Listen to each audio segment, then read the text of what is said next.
no es tanto la ínculo-maleolar, sino la ínculo-estapédica, es decir, la del yunque con el estapédico. Ella también es una diartrosis, pero es una enartrosis. Es multiaxial, es esferoidea y es la que más movimiento tiene dentro del oído. Entonces, a tomar en cuenta esa articulación. Algo que es importante señalar es de que este tipo de huesos y estas articulaciones, conforme van pasando los años, van solidificándose. Es verdad, son diartrosis, cumplen los criterios de una diartrosis, pero a medida que pasa el envejecimiento, tienden a unirse, a formar una especie de sinostosis. Cuando eso ocurre, aparecen los trastornos del oído. ¿Por qué? Porque en vez de que dentro de la cavidad timpánica cada huesito responda de acuerdo con el sonido que le llega, comienzan por estar soldadas a actuar como un todo. Y actuar como un todo no le permite generar los movimientos, especialmente a la articulación ínculo-estapédica, que debería regular las tonalidades, los timbres y dar esa sutileza al líquido que está dentro del oído interno, pero lo hace. Y entonces comienzan a aparecer las dificultades de la audición que en la clínica ya las vamos a ver. Y la tercera articulación es la tímpano-estapédica, en la cual la base o platina va a articularse en relación al oído interno, ¿no? Esta, fíjense, ya no es ni siquiera es una diartrosis, es una sindesmosis. Entonces, le da estabilidad a la articulación, pero también limita los movimientos que tiene que tener esta cadena de huesecillos, ¿sí? Entonces, aquí estamos viendo, ahora, ¿qué estamos viendo? Estamos haciendo un anuncio de la próxima clase. Estamos viendo al oído interno, aquí está el vestíbulo, aquí fíjense están los conductos semicirculares y aquí está el caracol, este va a formar la cóclea, este va a formar todo el aparato del sentido del equilibrio y se van a reunir estas dos formaciones aquí en el vestíbulo. Entonces aquí estamos viendo el agujero oval, estamos viendo la platina y este es el mecanismo que nos va a informar sobre los cambios en esa región. Terminamos esta clase con los músculos del oído. Hasta aquí vamos a llegar. A ver, los músculos del oído. Esto tiene importancia. Fíjense, hemos llevado huesos, estamos llevando articulaciones y ahora entramos a músculos. No tienen, por favor, no se confundan con los músculos auriculares que mueven las orejas y no tienen nada que ver. Estos músculos del oído son músculos intrínsecos, están dentro del peñasco. Y ya estamos viendo, además, que van a llegar a la cavidad timpánica. Dice, músculo tensor del tímpano y el músculo estapédico. Entonces, aquí vamos a ver con calma. Músculo tensor del tímpano, así se llama el músculo. En realidad se le puede llamar también músculo del martillo. Lo veamos. Aquí está la parte anterior, la parte más superior, que hemos dicho tiene un conducto para el músculo del martillo, así lo habíamos dicho. Ahora, su nombre correcto, más que músculo del martillo, es el músculo tensor del tímpano. Nos fijemos bien, este es un músculo que llega al martillo. Ahí está. ¿Es correcto decir músculo del martillo? Sí, es correcto. Él trabaja sobre el martillo. Y el otro músculo es el músculo estapédio o músculo del estribo. Entonces, lo conozcamos. ¿Por qué decimos que es el más pequeño de todos los músculos? ¿Sí? Aquí está la apófisis piramidal. en la cara posterior, al otro lado, este es anterior, este es posterior. Tiene, hemos dicho, una forma cónica y fíjense, aquí ya llega la parte muscular y la parte tendinosa se va a la parte que une a ambas ramas del estribo. Esos son los dos músculos que van a cumplir acción en la región del tímpano. Entonces, vamos. ¿Por qué se llama músculo tensor del tímpano? Porque si nos fijamos, este músculo está terminando sobre el martillo, pero el martillo está íntimamente unido a la membrana timpánica. Ahora, para que nos demos cuenta, ¿tendrá algo que ver estos dos músculos con la audición, con la propagación del sonido? No, porque hemos dicho, los sonidos que se producen afuera entran por vía aérea y van directo al tímpano, vienen aquí. Y es ese sonido el que se produce el movimiento del tímpano. Estos músculos no tienen acción en la transmisión de los estímulos, los dos. Lo que tienen que hacer es la protección contra los sonidos fuertes, contra los sonidos que mueven masas de aire. Han debido ver explosiones o han debido sentir explosiones. Cuando se genera una onda explosiva es una onda mecánica y nos puede reventar los tímpanos.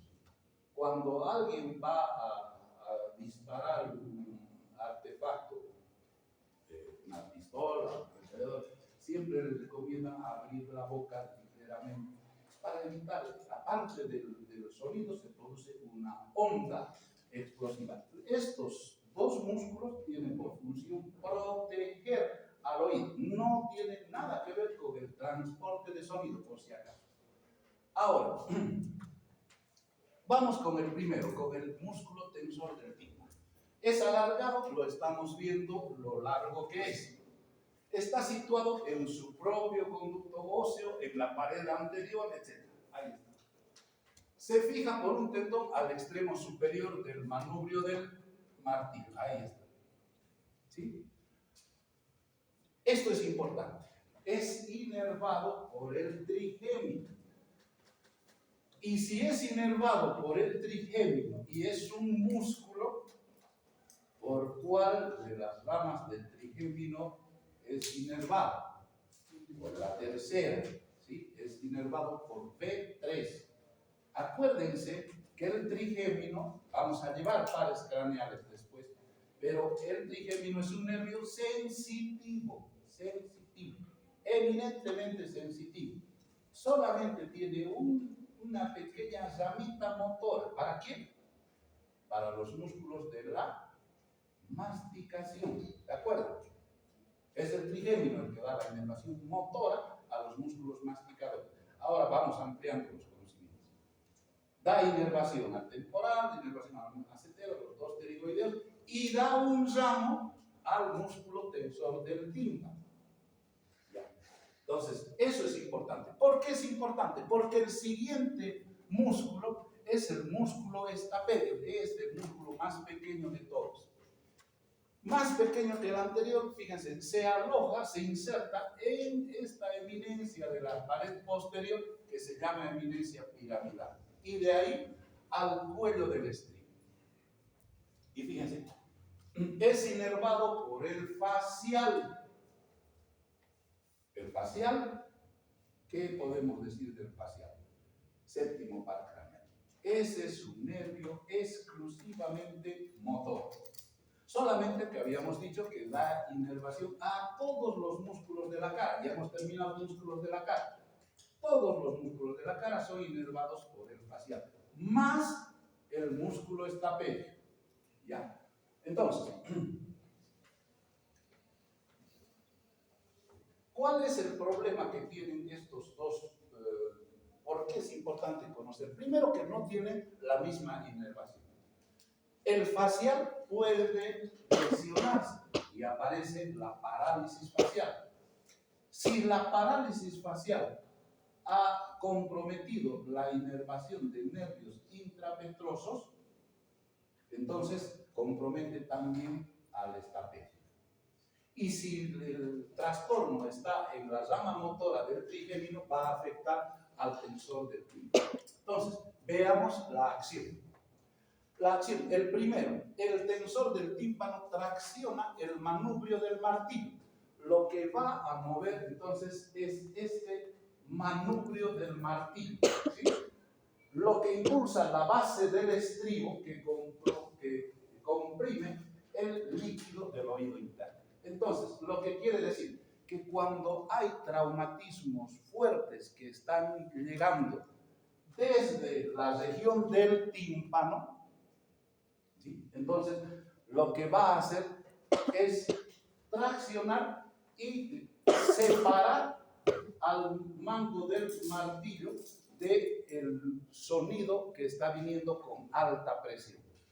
Entonces, en cierta forma, impide la propagación de ese estímulo. Acuérdense que las ondas sonoras vienen con una fuerza. Entonces, a veces las personas, hasta por bromas, quieren dar un golpe con la palma de la mano sobre el oído. Lo que no toman en cuenta es que junto con ese movimiento se viene una masa de aire que comprime al interior del tímpano y que le puede destrozar.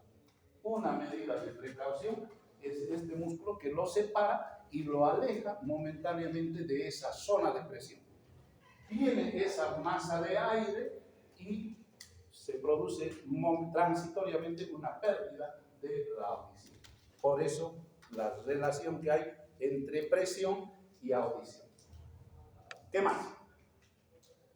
El músculo del estribo. Entonces, ¿cuál es la acción? Actúa sobre el martillo inicialmente, pero su efecto se ve sobre el tímpano. Pero como todo aquí está intrincado, fíjense, por otro lado, también al moverse este manubrio va a mover también al estribo, a la platina del estribo, y va a evitar que se siga conduciendo estímulos que son muy fuertes o que hay que tener cuidado de evitar el estrés acústico. ¿Qué más? El músculo del estribo. El músculo del estribo tracciona la cabeza del estribo. Entonces, este músculo va a mover el cuello, pero va a regular también la fuerza con la que la platina está golpeando sobre la ventana oval, disminuyendo la tensión del tímpano. Es decir, que va a haber un doble mecanismo por el cual se va a proteger la integridad de la membrana del tímpano en primera instancia y de la comunicación del sonido al oído interno. Ahí estamos viendo otra vez en verde al músculo tensor del tímpano llegar sobre el manubrio del martillo, ¿sí?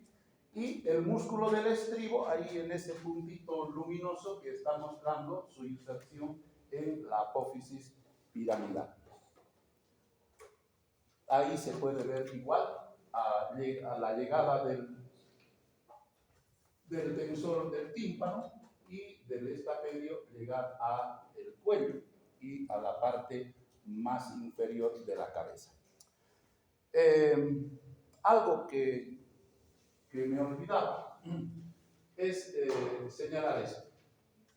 Les decía que al final, cuando la persona envejece, entonces se produce la solidificación y actúan como uno solo los tres huesecillos del oído. Ahora, hay personas, el sonido cuando llega, además de tener una intensidad, tiene una frecuencia.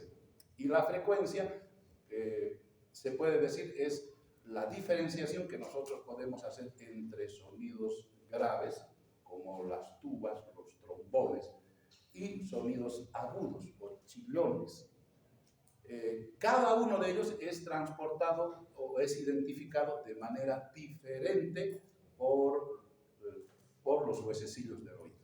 Y al final de esa apreciación van a depender la información que llegue al oído interno y va a incidir en la forma que nosotros escuchamos.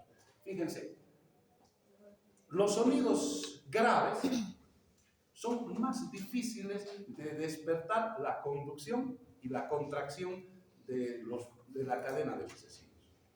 O sea, nosotros hablamos grueso, nosotros hablamos en silencio, cuchicheamos, y esa información nosotros, a medida que pasa el tiempo, no la podemos percibir. Yo no puedo percibir, puedo ver movimiento de labios a lo lejos, pero no me llega la información a detalle como me llegaba en la juventud.